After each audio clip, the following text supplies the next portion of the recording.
Katie watched in horror as federal agents swarmed their home at 6 a.m., badges flashing, search warrants thrust in Tameen's face. Tameen Park, you're under arrest for conspiracy, money laundering, and operating a criminal enterprise. The lead agent announced coldly while Juno cried in Katie's arms, terrified by the strangers tearing apart their home. Everything they'd built, every peaceful moment of the last 3 months, shattered like glass as handcuffs clicked around Tameen's wrists. "Katie, call Una," he shouted as they dragged him away. "Don't trust anyone else, not the lawyers, not the police, only Una." Katie stood frozen in her destroyed living room, her son sobbing against her chest, watching the man she loved being shoved into a police car. Then her phone buzzed with a text from an unknown number. "I warned you that you'd need protecting. The wolf's enemies don't forgive, and Diana's revenge has only just begun. Your husband will be convicted and spend 20 years in prison unless you do exactly what I say. Meet me at the old warehouse in 1 hour. Come alone, bring Juno, and don't tell anyone, not even my daughter Una. Time to choose, Katie, your pride or your family's survival." The wolf. Everything just fell apart in the worst way possible. If you're ready for the most intense finale ever, subscribe right now and turn on notifications. Hit that like button if your heart is racing. This is where everything comes together. Let's go. Katie's hands trembled as she tried calling Una, but the call wouldn't connect. Every attempt went straight to a number unavailable message that made her stomach drop. Someone had cut off their allies, isolated them completely, and she knew with sickening certainty that this was all planned with precision. The federal agents had left her home in ruins, and Juno wouldn't stop crying, asking over and over, "Why did they take Daddy? Is Daddy a bad man?" Katie held him close, fighting back her own tears as she tried to explain something she didn't understand herself. Within 20 minutes, news vans appeared outside their house, cameras pointing at their windows, reporters shouting questions about the secret criminal empire Tameen had allegedly been running. Katie's phone exploded with calls from blocked numbers, from former friends, from people she barely knew, all wanting gossip, all abandoning them the moment scandal hit. She felt more alone than she'd ever felt, even more than when she'd fled Seoul 4 years ago, because at least then she'd had hope. Now she had nothing but a terrified child and an impossible choice. The wolf's message burned in her mind. 1 hour to decide whether to trust the man who'd terrorized them or watch Tameen rot in prison for crimes she desperately wanted to believe he hadn't committed. Katie looked at the evidence the federal agents had seized, files, computers, records that Tameen had kept from his father's old organization. Things he'd told her were for protection, to prove he wasn't involved if questions ever arose. But what if Diana had somehow twisted that evidence? What if she'd planted false documents that made Tameen look guilty? Katie's mind raced through impossible scenarios until Juno tugged her sleeve. "Mommy, the mean grandpa said he'd protect us. Maybe we should go see him." Out of the mouths of babes, Katie thought bitterly. Her 3-year-old son was suggesting they trust a crime lord because everyone else had abandoned them. She looked at the clock, 45 minutes left to decide.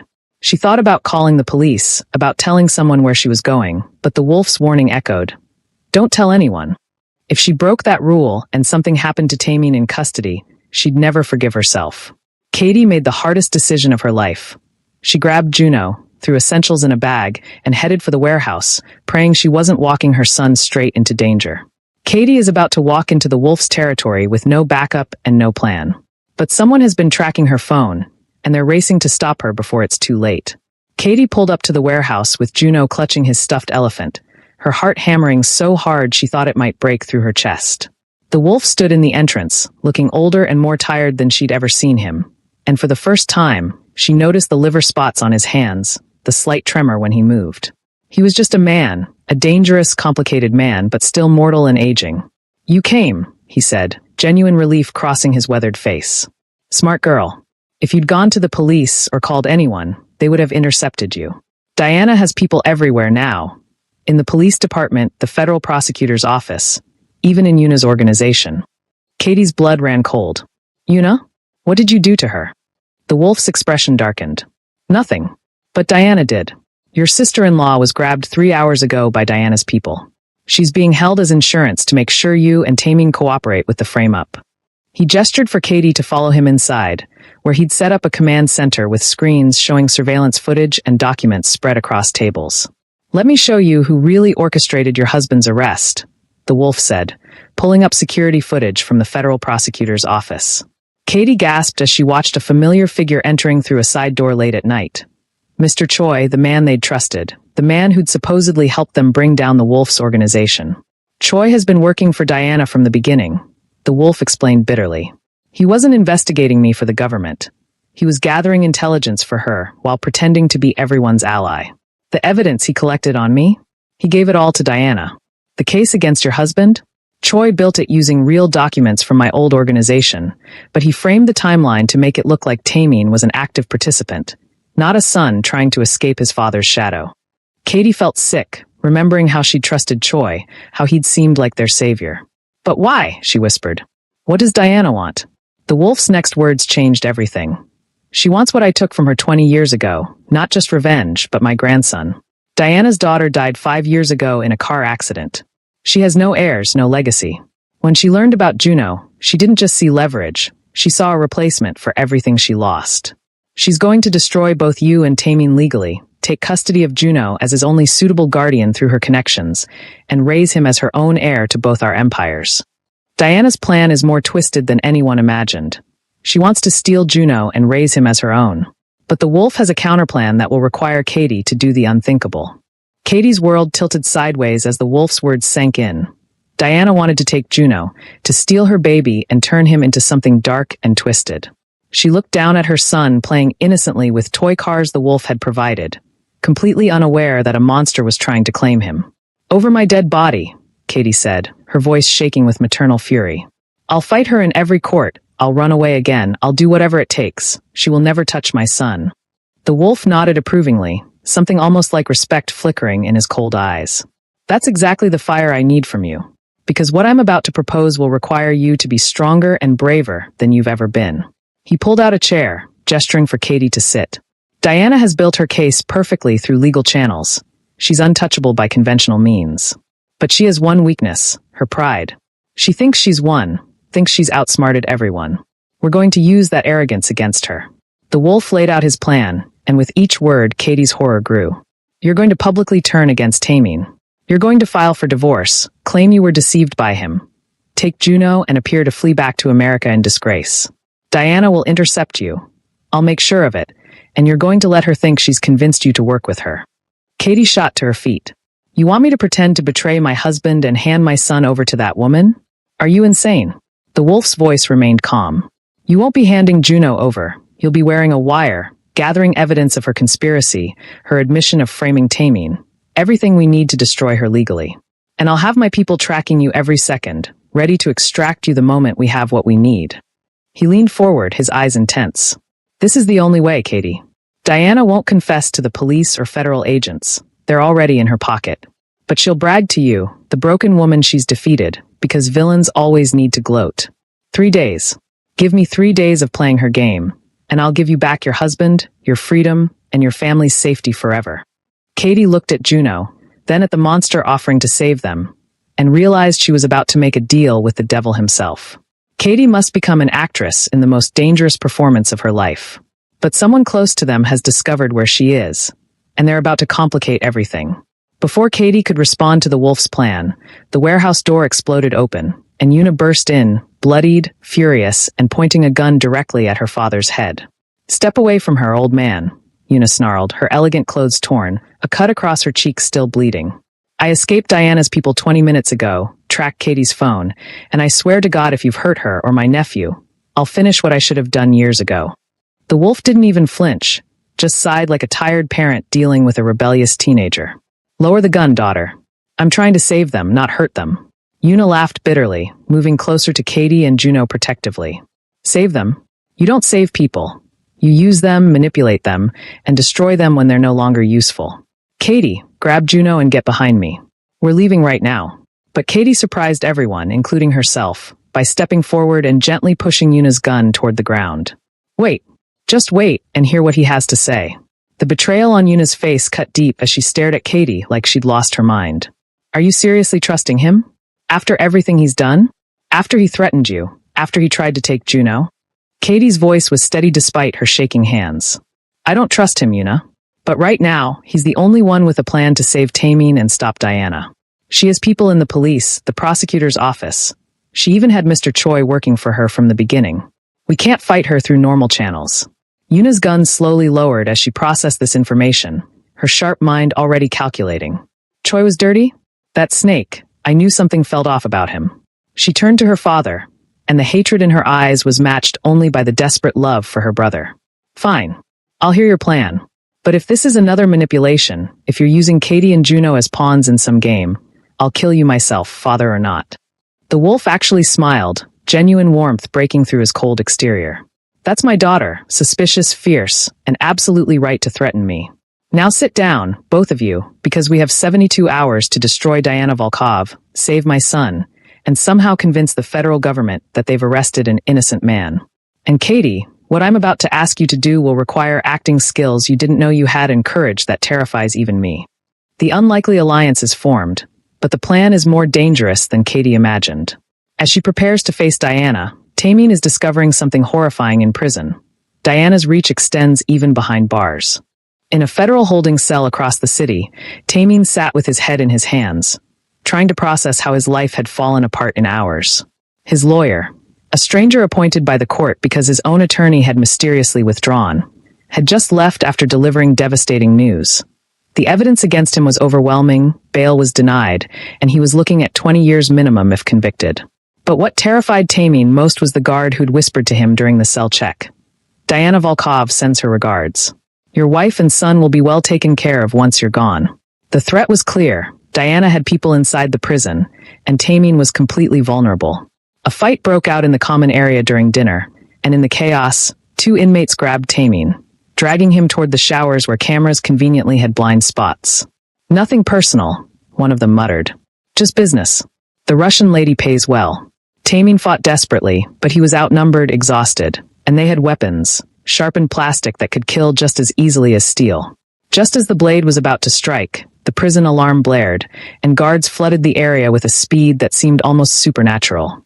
The inmates scattered, and Taemin collapsed against the wall, breathing hard, realizing he'd come within seconds of death.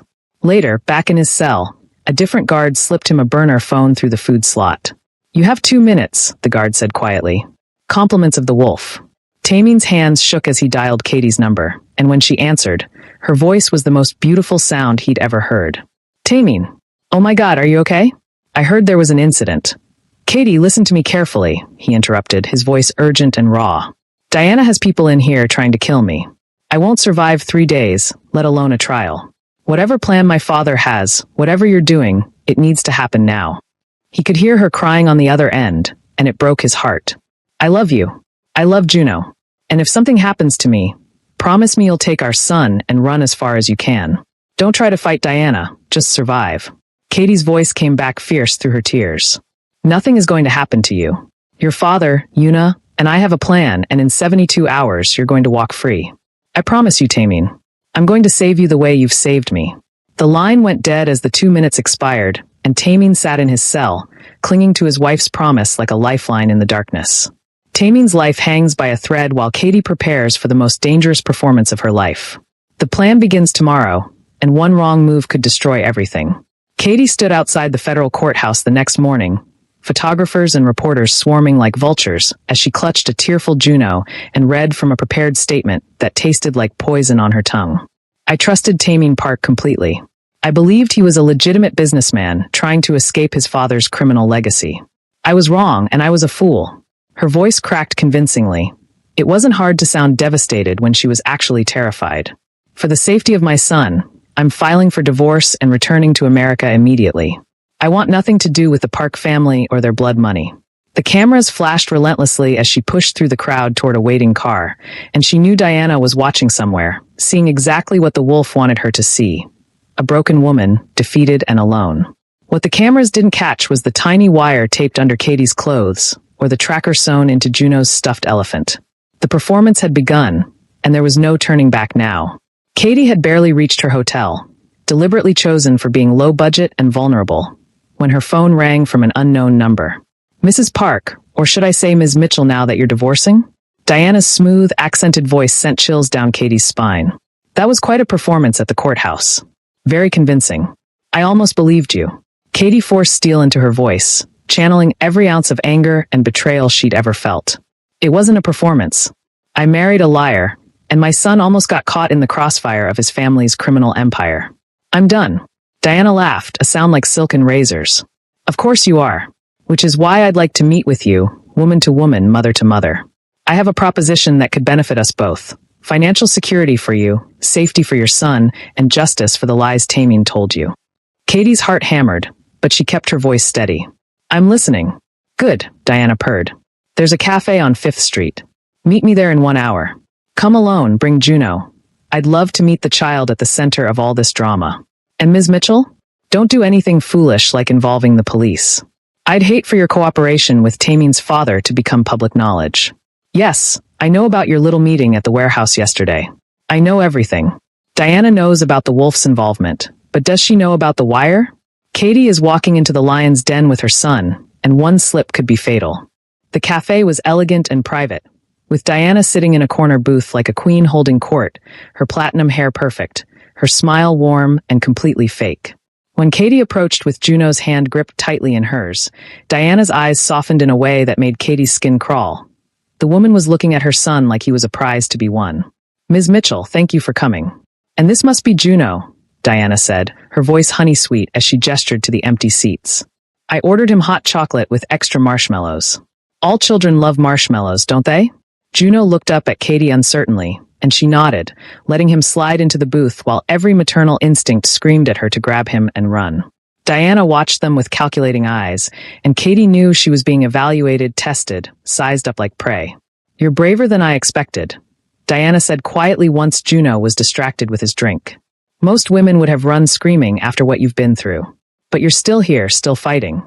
I respect that. Katie forced herself to meet Diana's gaze without flinching, remembering the wolf's coaching. Show strength, not weakness. Diana respects power, not victims. I'm here because I need to know the truth, Katie said, her voice hard. Did Tameen really run his father's criminal operations? Or was he set up? Because if he was innocent and you framed him, then you and I have a serious problem. Diana's eyebrows raised with genuine surprise. Then she laughed. A real laugh, not the fake pleasantries from before. Oh, you're delicious. No wonder Tameen fell so hard. Most people come to me begging, but you come demanding answers. She leaned forward, her voice dropping to a conspiratorial whisper. The truth? Tameen was innocent, mostly. He inherited his father's empire and tried to wash it clean. But you can't ever fully escape that kind of blood. So yes, I enhanced the evidence, paid Mr. Choi to build a narrative that would stick, and ensured the federal prosecutor saw exactly what I wanted him to see. Katie's heart soared. Diana was confessing. The wire was catching everything, but she kept her face neutral. Why? What did Tameen ever do to you?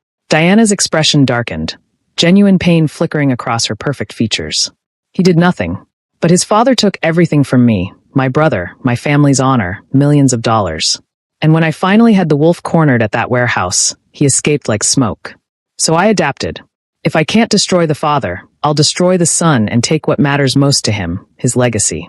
Her eyes drifted to Juno with an intensity that made Katie's blood run cold.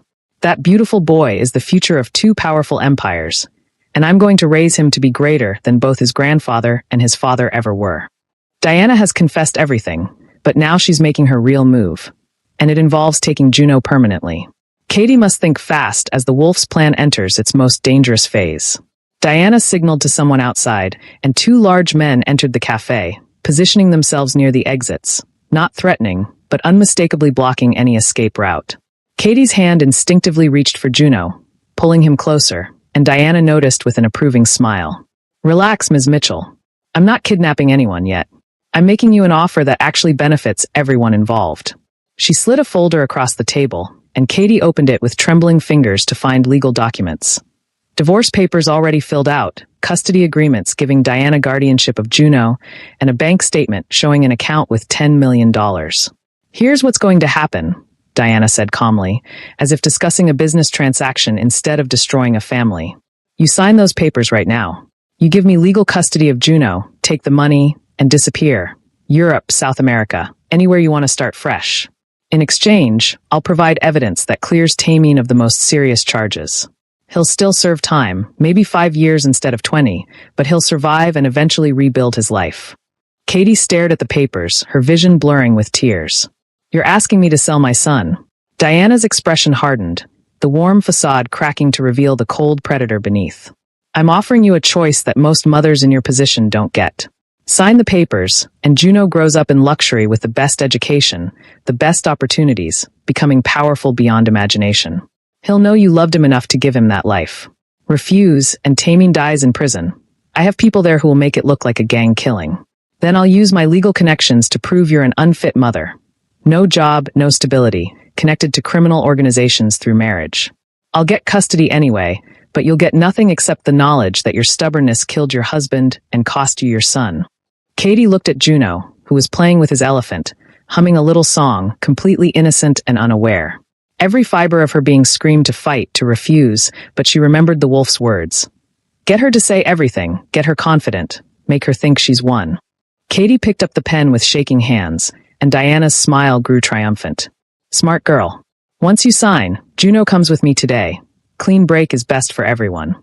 You'll have your money by tonight, and can disappear by morning.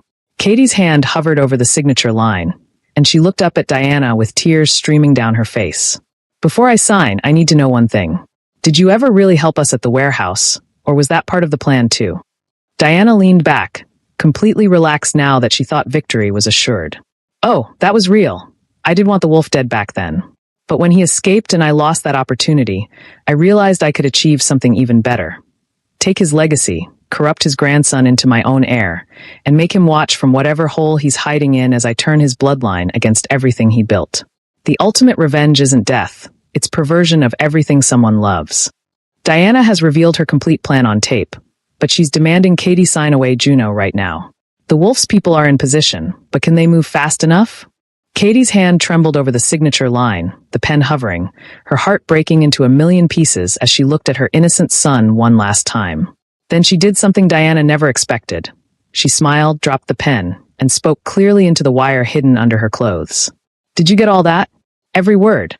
Diana's face transformed from triumph to shock to murderous rage in seconds as she realized she'd been played.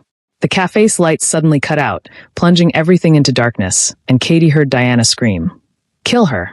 Kill them both. But Katie had already grabbed Juno and dropped under the table, just as the wolf had trained her. Gunshots exploded through the air, glass shattering, people screaming, and Katie curled her body around her son, praying the wolf's people were as good as he'd promised. Within seconds that felt like hours, emergency lights flickered on, and Katie looked up to see Una standing over Diana with a gun pressed to the Russian woman's head, while the wolf's security team had disarmed Diana's guards with brutal efficiency. It's over, Diana. The wolf's voice echoed as he stepped out from the back room where he'd been listening to everything. Every word you said was recorded and transmitted live to 3 different federal agencies. The real ones, not the corrupt officials in your pocket. Your confession about framing my son, about conspiracy, about planned murder. It's all documented now.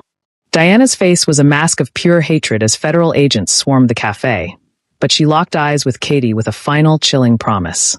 You think you've won? I have lawyers, connections, money beyond your imagination.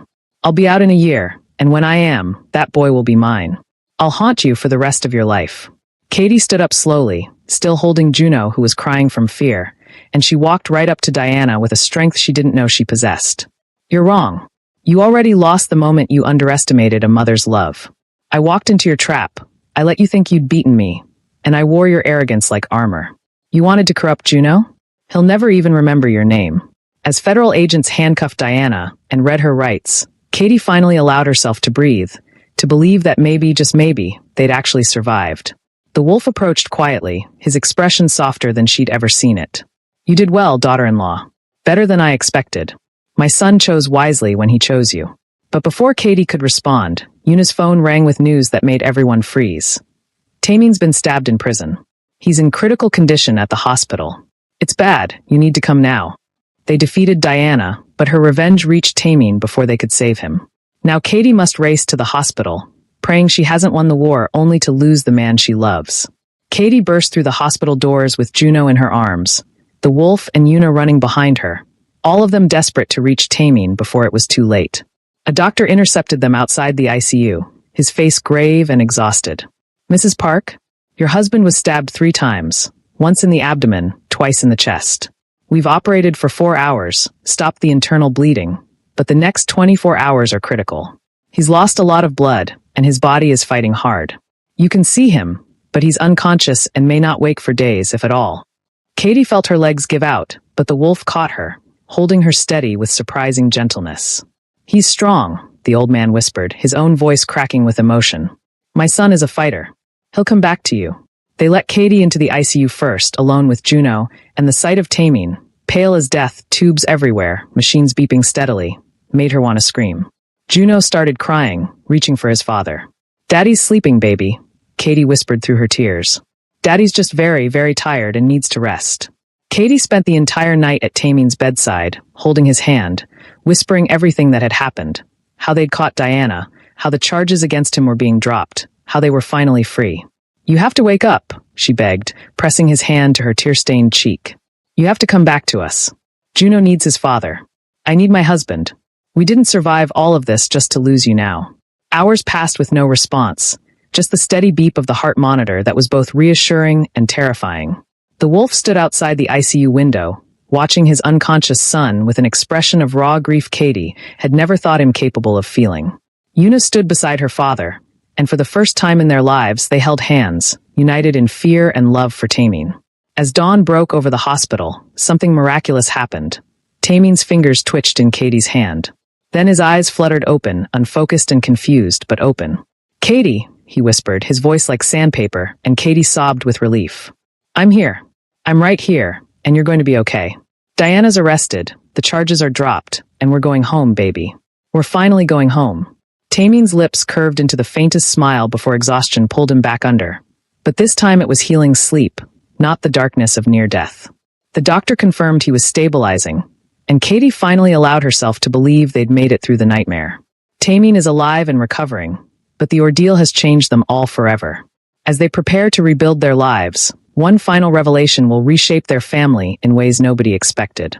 3 weeks later, Tamine was finally released from the hospital, still weak but healing, with Katie never leaving his side and Juno chattering excitedly about bringing Daddy home. All charges had been officially dropped after Diana's recorded confession, and Mr. Choi had been arrested alongside her for conspiracy and corruption. The media that had destroyed them now wanted redemption stories, but Katie and Tamine refused all interviews.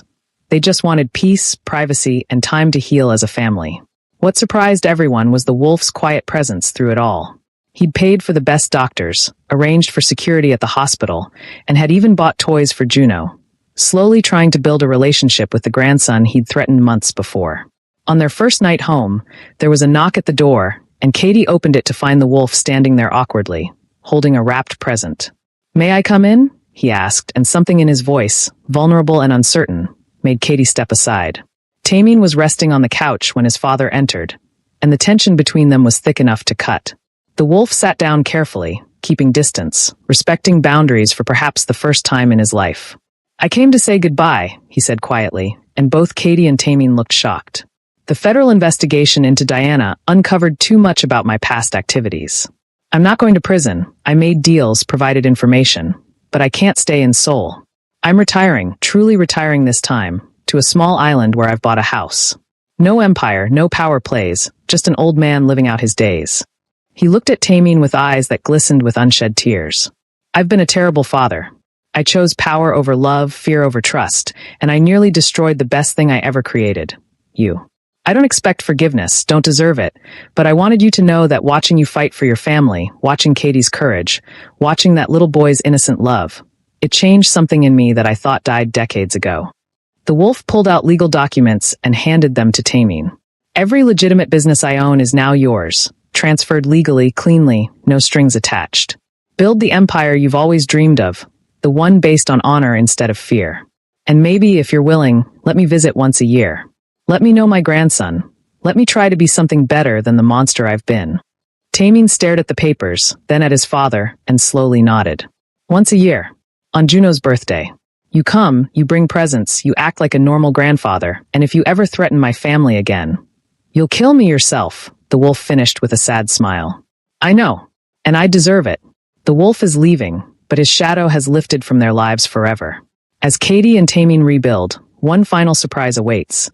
A gift that will secure their future and test their hearts one last time.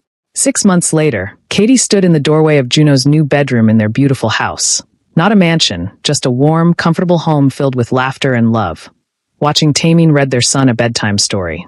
The scars on Tameen's chest were fading, both the physical ones from the stabbing and the emotional ones from a lifetime under his father's shadow.